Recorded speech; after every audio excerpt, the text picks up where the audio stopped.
language is really important in all communication, and being mindful of your language is absolutely critical. This is Stay Paid, a sales and marketing podcast on a mission to help you close more deals and retain more business. Welcome to another episode of Stay Paid. I'm Joshua Stike along with Luke Acree. And before we bring on today's guest, we'd love it if you take a minute to subscribe to Stay Paid on Apple Podcast or on Spotify if you're not already. And while you're there, drop us a review. We'll read it here on the show. This week's featured review comes from Tay Loves This App. So Tay loves this app. Tay says, real-time actionable content. 5 stars. Thank you, Luke and Josh. I've been a realtor in Atlanta since 1999, and your podcast has been a game changer for my business, mindset, and SOP. I'm not sure what she means, SOP. Standard operating? Yeah, standard operating procedures, probably. Stock option price? Yeah. That'd be better, right? I doubt we're giving anybody any advice on stock options. I'm also sending your magazine and about to start my first farming postcard campaign with you. I find myself recommending your podcast at least once a day. You guys are amazing, so real and authentic. Thank you so much, Tay, if you're listening. Really appreciate that. All right, our guest today is Matt Abrahams. Matt is the founder and principal at TFTS, a presentation and communication skills company based in Silicon Valley that helps people improve their presentation skills. As a passionate, collaborative, and innovative educator and coach, Matt teaches effective virtual communication and essentials of strategic communication at Stanford University's Graduate School of Business. Wow. So I hope you brought your smart cap today, Luke. I don't think I have a smart cap. So what you see is what you get, guys. Matt's book, Speaking Up Without Freaking Out, is now in its 3rd edition and was written to help the millions of people who wish to present in a more confident and compelling way. Matt, welcome to Stay Paid. Thanks for being here. Hey, excited to be with both of you, Josh and Luke. Thanks for the opportunity. Yeah, Matt, absolutely. I'm super excited about this. Everybody knows like public speaking is like people are more scared of that. Yeah, it's the Jerry Seinfeld joke. Yeah. You'd rather be in the casket than speak at your funeral. Right? Exactly. Yeah. There you go. So I'm excited about this. And it also is the skill set, I believe, that for an entrepreneur, like you have to be influential in your ability to speak, like have to get your ideas across, to earn prospects, all that stuff. So I'm super excited to dive into this topic. Would love though, Matt, to just learn a little bit about your journey and how you even got into this industry of teaching people how to do public speaking. Yeah, so it started when I was actually a really young boy. 2 foundational events happened. I remember one day when my father, I was probably like 6 or 7, was reading the newspaper. This is back in the day when people actually read newspapers. And he was laughing behind the paper. And I said, Dad, what's so funny? He was reading the comics. And there was a comic strip of a father with his arm around his son, looking at a store that the father clearly owned, and it said going out of business across the store. And the caption of the comic was, someday, son, this will all be yours. And my father found it hilarious, and I totally didn't understand it. And what's so funny, the store's going out of business. He said it's perpetually going out of business. That's their ploy to get people in. And that was the first inkling I had gotten that through our communication, we can actually influence people. And not too long after, my mother asked my brother and me to help her with a garage sale. I grew up where there were garage sales all the time, and my mom wanted to get rid of some of our toys and things like that. And she said, as we were helping her make signs to announce our garage sale, that we should spell the word garage wrong. And she insisted that we put a B in the middle of the word. And when you do that, you have a garbage sale, not a garage sale. And we were the only one in our block, our area, to having a garbage sale. And I'll tell you what, we sold more stuff than anybody else. To this day, my mom thinks it's because we spelled that wrong. I think it's because people thought we were stupid and they'd get better deals. But again, it reinforced this idea that through communication, we can actually influence and persuade people. And that's something that I studied in graduate school. When I worked in the corporate world, I saw it playing out all the time in terms of how people were perhaps not having the brightest and best idea, but they were able to sell it better than others. And I became fascinated by that. And when I returned to academics and teaching and strategic communication, it's all about how to be influential and how to be persuasive. So it all dates back to when I was a little kid, learning from my parents how to manipulate people. Hey, it's advertising, marketing, right? Sales. Yeah. Manipulation's not a bad word. Come on. It doesn't have to be a bad word. No. We call it influence, and that's how we fix that. Yeah, Rob Cialdini, right? Influence. Well, it is funny, before you get into the first question, how a lot of times the people who speak up and maybe are eloquent in speaking aren't really the brightest people in the room, or aren't necessarily, or at least in my experience, aren't the ones with the best ideas. But the people who have the best ideas aren't normally the talkers. So the skill set of being able to share your idea is so essential. And then if you apply it to leadership, as a good leader, you should not just go towards the most eloquent. We'll talk about that a little bit, Matt, this idea of speaking up without freaking out. How are you sort of coaching people, or what's sort of the idea behind that? Yeah, so I'll just echo the point, Luke, that you made, that the ability to speak and the ability to do a job in a great way are related, but not always the same thing. And I think as leaders, as managers, we need to make sure that we're reaching out to those who might not be as eloquent as others. But that's certainly not to say that bright people aren't eloquent. They are. In terms of speaking up without freaking out, it's really all about helping people to be more confident and clear in their communication. Mm-hmm. The number one fear people report is the fear of speaking in front of others in high stakes situations. 85% of people report feeling anxious in high stakes communication situations. And quite frankly, I think the other 15% are lying. I think we could create something that would make them nervous too. So it's really about helping people manage both symptoms and sources so that you can feel more comfortable when you're up in front of people. What about people that naturally, because I'm this way, I'm sort of the processor, right? I have to I think on it. And then once I've kind of formulated my thoughts or opinions, then I can actually speak on it. What do you say to people who are kind of more geared towards that way of thinking before speaking, that can actually, like, tangible things that can actually help them in one of those types of high stakes meetings or something like that? Right. So I think planning and thinking through what you're trying to accomplish are critical for anybody. Mm-hmm. And in fact, I encourage people that to really speak well, the first thing you need to do is to think about not what is it you want to say, but what is it that the audience needs to hear. Mm-hmm. Many of us make this fundamental mistake of starting by thinking what we want to say is the most important thing. In fact, it's not. What's most important is what the audience needs to hear. Mm-hmm. So that reflection you're talking about, really thinking about who's my audience, what do they know, what are their likely attitudes, where are their resistance points, that can help. And once you have that, you craft a goal for your communication. And to me, a goal has three parts: information, emotion, and action. What do you want people to know? How do you want them to feel? And what do you want them to do? And if you do that kind of reflection, it gives you a level of confidence because you know that your message is going to resonate and you know that you're going to be able to focus on what your audience needs. So that preparation, that thoughtfulness is really, really important. And some people, as you said, gravitate towards that. Other people aren't as oriented towards that. But if they can move in that direction, they can be less nervous. Can you talk a little bit about your thought process on the openings? Like I feel like the opening is so critical to garner the attention, not only of an audience if you're presenting there, but even if you're one-on-one. Like it defines so much of the vibe and the feel, which then dictates obviously where things go. Can you talk a little bit about that? Well, thank you. I hope you see me taking my soapbox out and I'm about to stand on it because I have a huge pet peeve around how people start their communication. I am on a personal mission, and hopefully you and your listeners can join me on this, to stop presentations and meetings from starting like this. Hi, my name is, and today I'm going to tell you about. It is the most boring and banal way to start. In many cases, it's ridiculous because you're showing a slide or a pamphlet that has your name and the title of what you're going to say. I actually think communication needs to start like action movies. How does an action movie start? It starts with action. You're dropped into the middle of a scene trying to figure out what's going on, and then the title and the credits come up.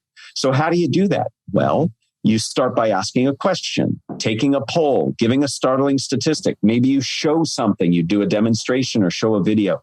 Get people hooked, get their attention, which, by the way, I think is the most precious commodity we have in the world today, is attention. You have to get people's attention, but what's more important is how you sustain that attention.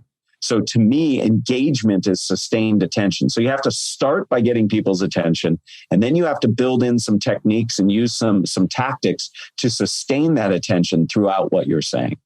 What are some of those tactics? Because I've heard people say like you got to make them laugh every 8 minutes, or you have to have like a wow, make them look up like every 3 minutes or something. That's why we do the dad jokes. That's why we do throughout the podcast. Is we're just trying to pull people back. I've taken down some of your notes and tried them on my kid, some of the jokes on my kids, and I'd say I'm about 50-50 with them. That's better than I'm doing. Yeah, I was going to say. I think you might be at. But my kids have a very low bar. Yeah. They have a very low bar for my jokes.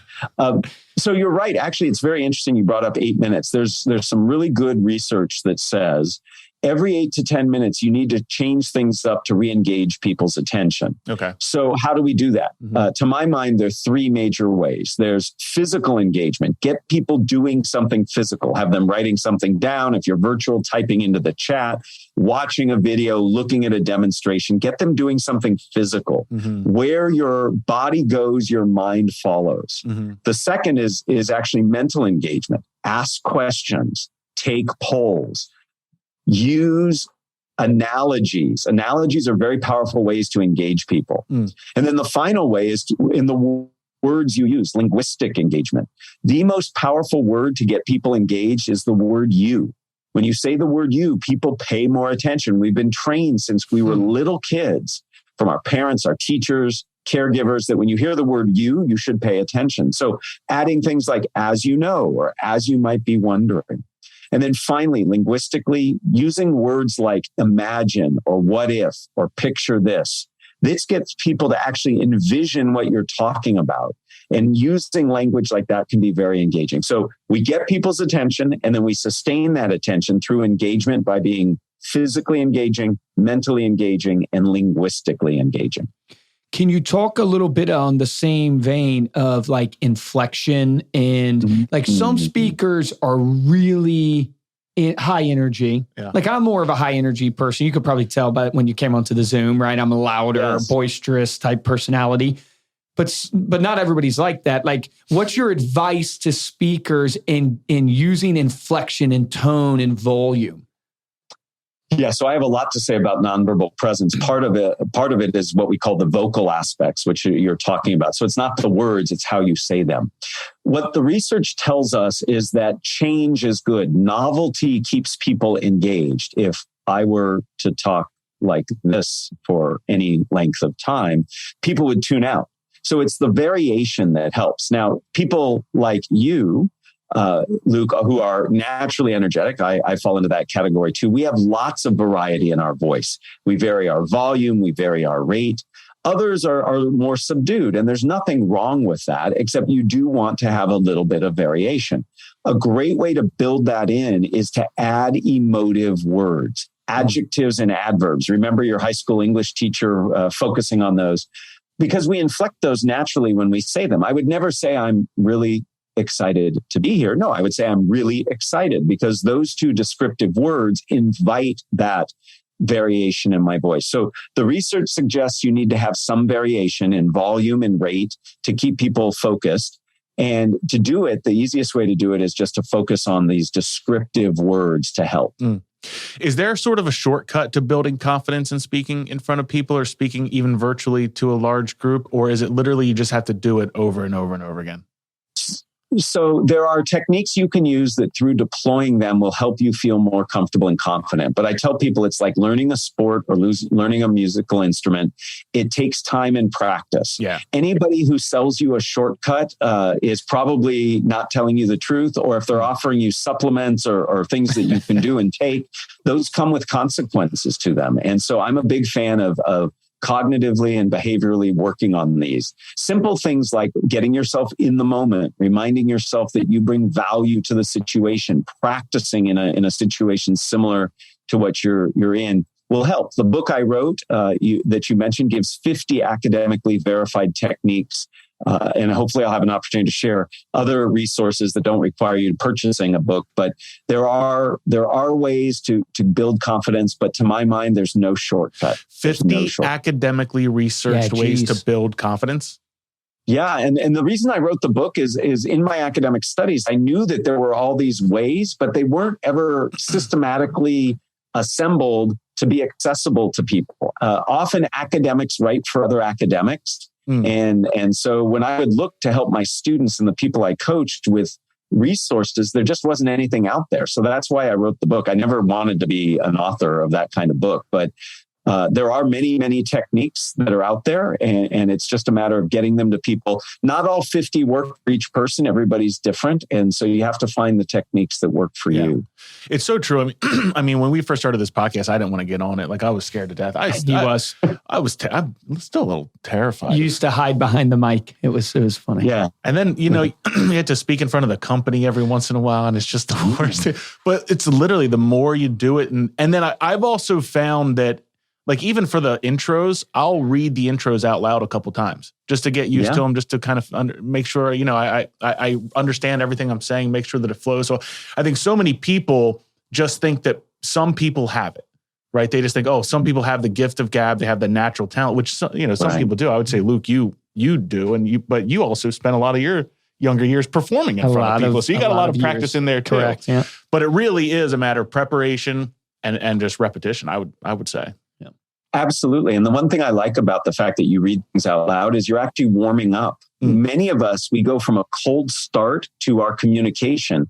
Yet we know in our lives, if you're an athlete, if you're a musician, if you're an actor, warming up is actually important to do, but nobody does that. Yeah. So I love that you're actually reading out loud. That's warming yourself up, and that helps.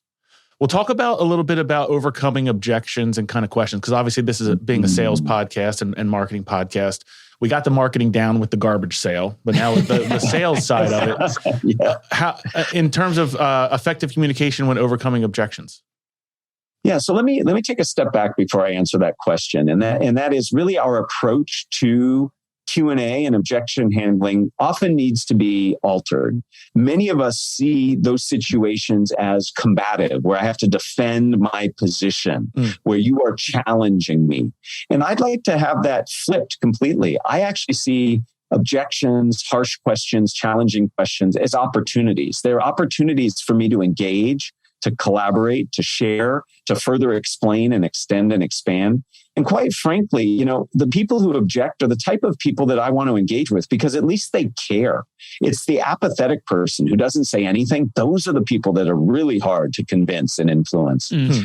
So when somebody brings forth a question that's challenging or an objection, first and foremost, you need to acknowledge it. You need to share that you hear it. Doesn't mean you agree with it, but that you hear it. Part of this is connection, building trust and collaboration. So acknowledging that is important.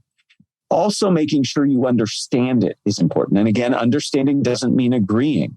I think back for both of you to conversations or arguments you've had where it was really a misunderstanding. If you really had listened or you'd really shared in a little more detail, chances are you would have seen that there's agreement, or at least a path to agreement. So I'm a big fan of paraphrasing. So when you lob an objection my way, I will often summarize what I heard you say to make sure that I got it right. Now, again, that doesn't mean I agree. It just means I heard you. And if I got it wrong, you can correct it. It is then and only then that I begin to share my position or to look for areas of agreement, or at least areas that we can start. So I see the objections as really opportunities and invitations to problem solve. And when you look at them that way, it changes your whole demeanor. You're no longer defensive. You're no longer curt in your responses. And it really can open you up to learning new things and hopefully coming to some level of negotiated agreement.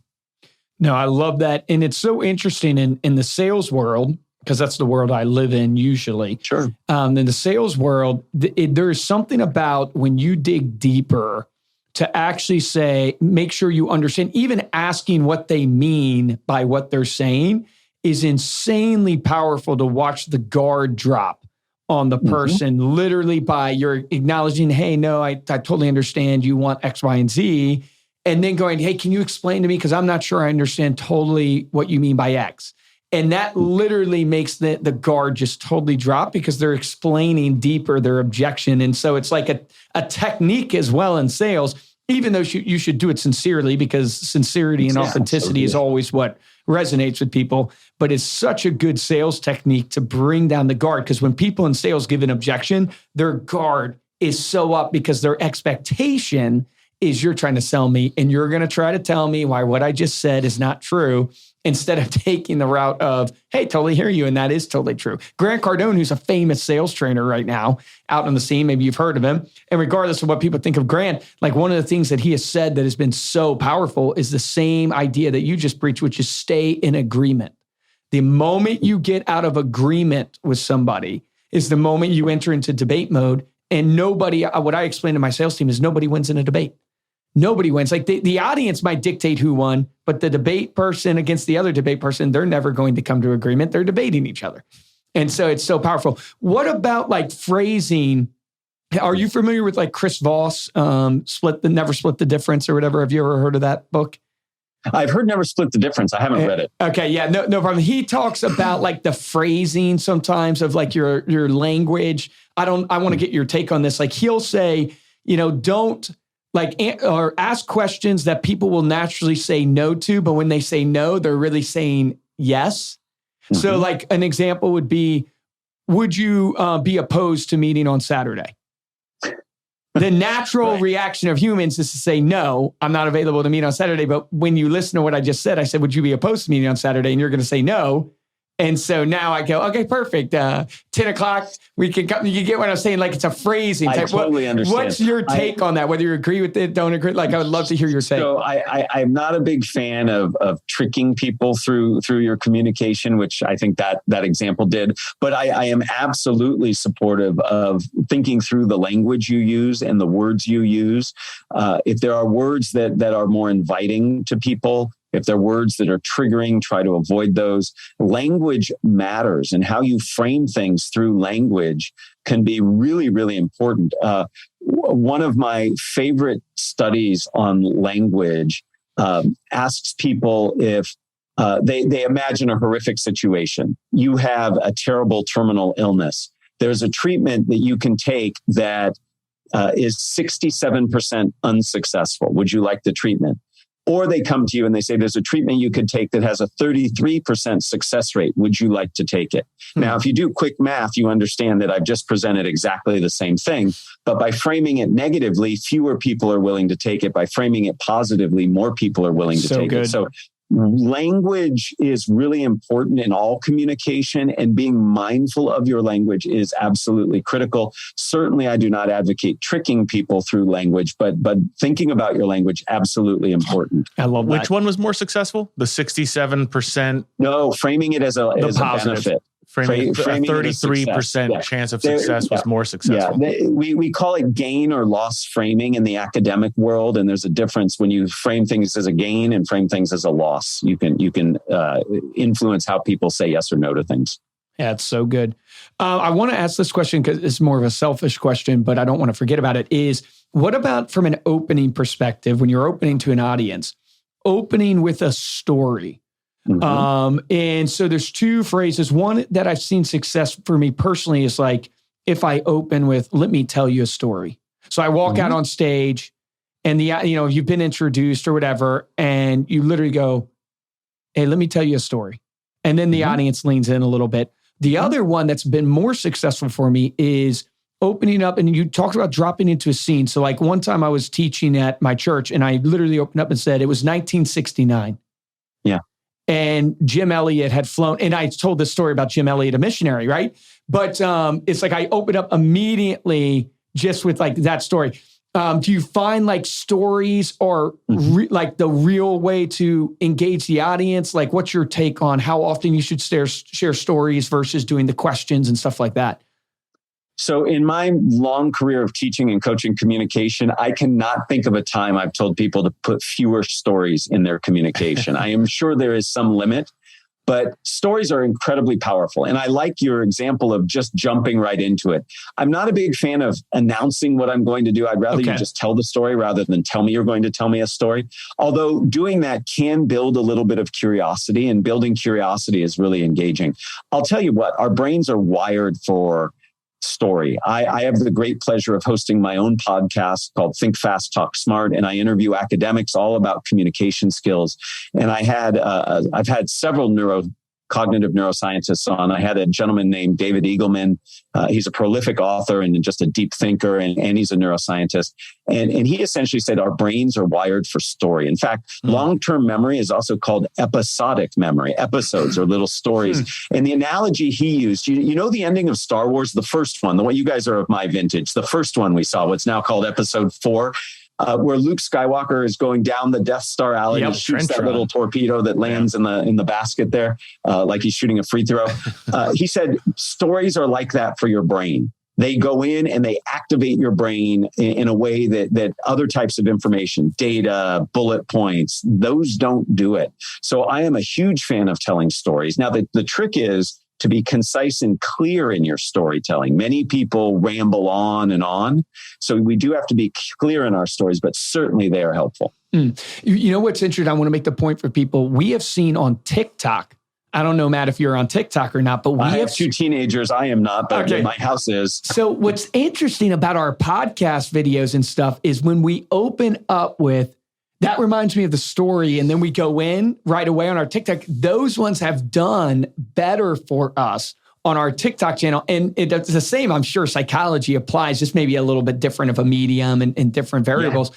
But it is super interesting. So you can almost think about it from an application standpoint. If you're not speaking in front of audiences a ton, think about your content on social when you're doing a video or when you're doing a TikTok, opening up with a story pulls people right in, especially if you can apply it to your business. Absolutely. And lots of things we do in business are opportunities for us to tell stories, your methodology, how you're different. I'm sure you've heard show, don't tell.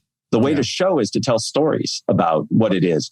I just did a fascinating interview with, I assume you all know Legos. The Lego instruction manuals to me are the epitome of concise and clear communication. In fact, Lego instruction manuals have no words. And yet people all around the world can build Legos. Compare that to putting together IKEA furniture and IKEA instructions, right? Right? I mean, night and day. And they're from 2 countries that are right next door to each other. I talked to somebody who oversees how Lego creates their manuals. And he told me that they actually see their manuals, their instruction manuals, as stories. You are actually, the building is a story. They build in things that are, they build emotion into simply assembling Legos. And I use that example simply to say, all of us can build story into our communication. If you can do it in an instruction manual for assembling a toy, you can put story in anything. Man, that's such a good golden nugget. Yeah. Matt, I have to tell you, I have about, I don't know, how many Legos? Yeah, this guy's a Lego. This guy's a Lego fanatic. Yeah, just filled up another Legos closet are cool. with Legos. I actually use Legos as therapy. Do you do that too, Josh? I do. It's called really stressed. Yeah, it's called. Yes, exactly. Yes, it's the most relaxing thing to sit down and build a Lego. Like if I'm stressed or busy or whatever. Yeah. Because you don't have to think. There's research on that. There's research because it's cognitively demanding enough, so you have to focus, but it's not overburdensome, right? And then at the end, you have something to show for it. So any habit or hobby that can help you do that will help people relax and feel less stressed. I thought I was just a large child, but it turns out. Well, you are that too, but you're wise and you're de-stressing. And Matt, I got to ask you, there's 50 techniques, right? Research techniques. Yeah. I know it's hard to pick a top 1 or top 2 or whatever, but I'd love to hear the ones that have helped you the most. Maybe the top 1 or 2 techniques. I'm going to give you 3 if that's okay. That's awesome. So the first is to be in the present moment. Many of us are made nervous because we're worried about a potential negative outcome. I won't close the deal. I won't get the grade. I won't get the date, whatever it is. If you can make yourself present oriented, and you can do that by doing something physical, listening to a song or a playlist, counting backwards from 100 by 17s. These are all easy ways to get in the present moment. That can help because it short circuits the fear of the future. The second way is physiological. Deep breathing, deep belly breaths have been shown for millennia to help relax people. And the key is you want your exhale to be twice as long as your inhale. Oh, wow. So it's not the inhalation that counts, it's the exhalation. So the rule of thumb, or what I like to jokingly say, the rule of lung is take your exhale to be twice as long as your inhale. And then the third one is to, as I've mentioned earlier, remind yourself you are in service of your audience. You bring value to the people you are speaking to. And if you remind yourself of that, it can cancel out all of those negative thoughts we say to ourselves before we speak, like, I'm not prepared, I'm not worthy, is this worth it?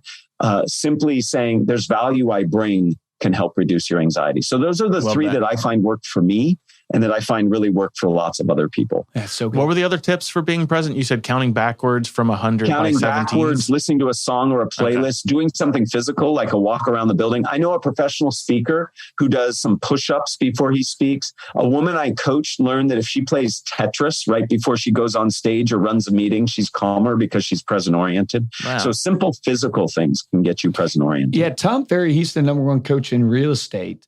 And we've had him on the show and he speaks a ton.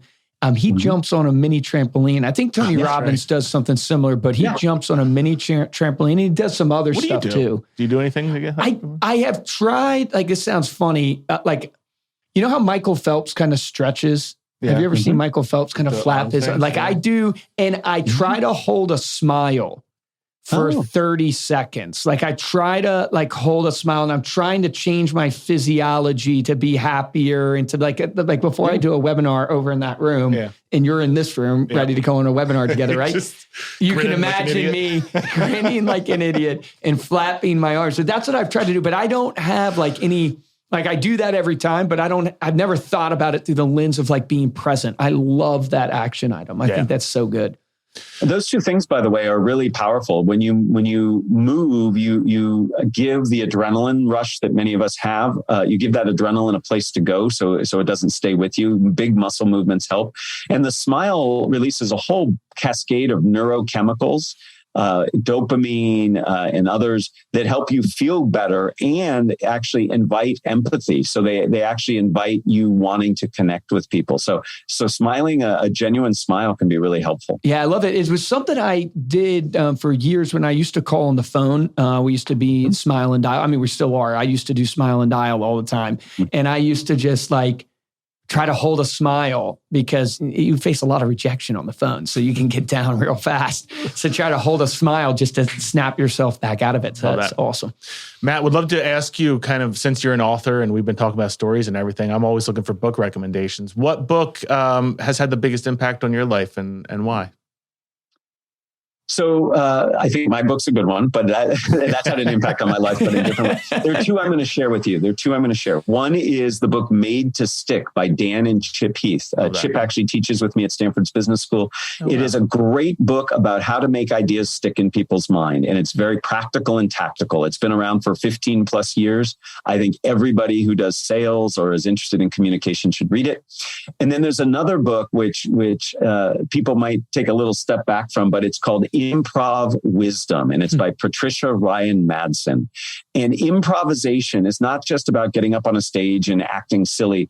Improv is actually an approach to life. And Patricia does a great job of sharing best practices for how you can live in the moment. You can adopt a yes and mentality. You can really collaborate to help others be successful. It's a short little book that's really been transformational for me and many people. That's awesome. And is there a principle or a mantra or anything that you live by in your life?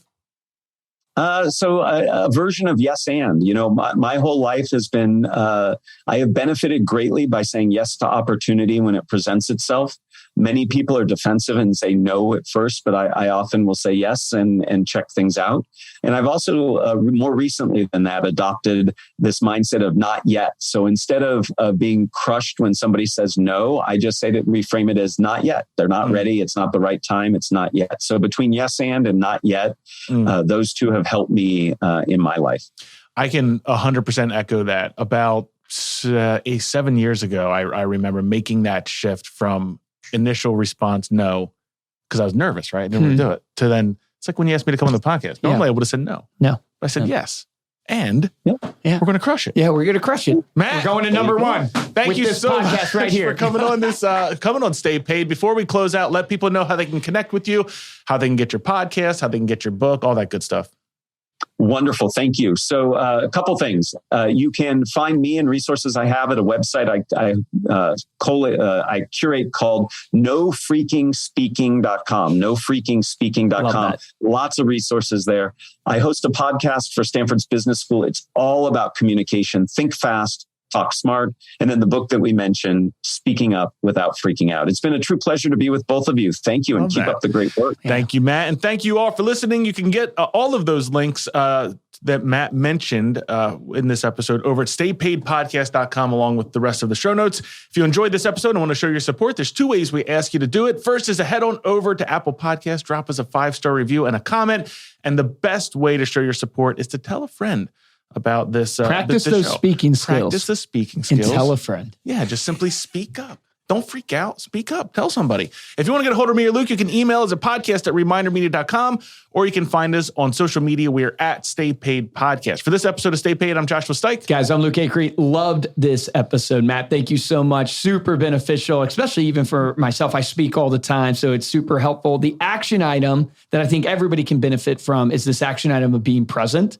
Because, I mean, if you're a real estate agent listening to this and you're about to go on a listing presentation today, like, are you present, or is your mind consumed of, am I going to get this deal? Am I not going to get this deal? And you and I both know when that happens, you lose the deal. And so practicing being present, implement one of those action items. I don't think I could count backwards from 100 by 17. You know, my smart cap has left me, but practice one of those present activities to get your mind set and realize that you're really there to serve. You're there to serve the audience. And that just releases all the tension when you're coming in from a help, from a caring, from a service mentality. Remember, the difference between top producers and mediocre producers in every single industry is top producers take action. Take action on that today.